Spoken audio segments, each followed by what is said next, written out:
বন্ধুরা, আজকের ভিডিওটা খুবই গুরুত্বপূর্ণ, বিশেষ করে পশ্চিমবঙ্গের সমস্ত কৃষক ভাই বোনদের জন্য। কারণ আজ আমরা জানবো কৃষক বন্ধু প্রকল্পের দ্বিতীয় কিস্তির টাকা কবে থেকে দেওয়া শুরু হবে, কারা এই টাকা পাবেন, আর টাকা না এলে কি করবেন। তাই ভিডিওটি শেষ পর্যন্ত দেখবেন। আর এরকম নিয়মিত সরকারি চাকরি ও বিভিন্ন প্রকল্পের আপডেট পেতে চ্যানেলটিকে সাবস্ক্রাইব করে রাখুন।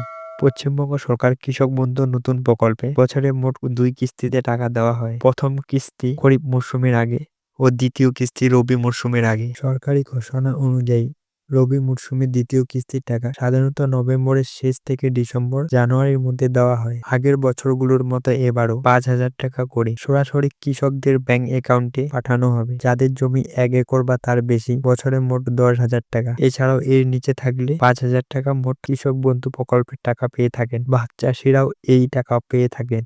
টাকা না এলে কি করবেন? যদি আপনার অ্যাকাউন্টে টাকা না আসে, তাহলে আপনার ব্যাংক অ্যাকাউন্ট ও আইএফএসসি কোড ঠিক আছে কিনা চেক করুন।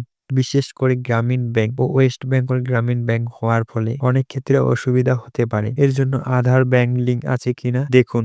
আপনার স্থানীয় ব্লক অফিসে গিয়ে যোগাযোগ করুন। প্রয়োজনে জমির কাগজ ও পাসবুক নিয়ে যান। তো তোমাদের জানুয়ারির মধ্যে টাকা ঢুকতে চলেছে। সব কৃষকের টাকা একদিনে একসাথে আসে না, ধাপে ধাপে টাকা দেওয়া হয়। তাই একটু দেরি হলেও চিন্তার কিছু নেই। কৃষক বন্ধুর টাকা দেওয়া শুরু হবে 8 জানুয়ারি 2026 থেকে এবং এটি মোট জানুয়ারি 15 তারিখ পর্যন্ত সমস্ত কৃষকের অ্যাকাউন্টে টাকা পাঠিয়ে দেওয়া হবে। এটিই হলো অফিসিয়াল আপডেট। ভিডিওটি যদি আপনার কাজে আসে তাহলে অবশ্যই লাইক করুন আর চ্যানেলটিকে সাবস্ক্রাইব করে রাখুন।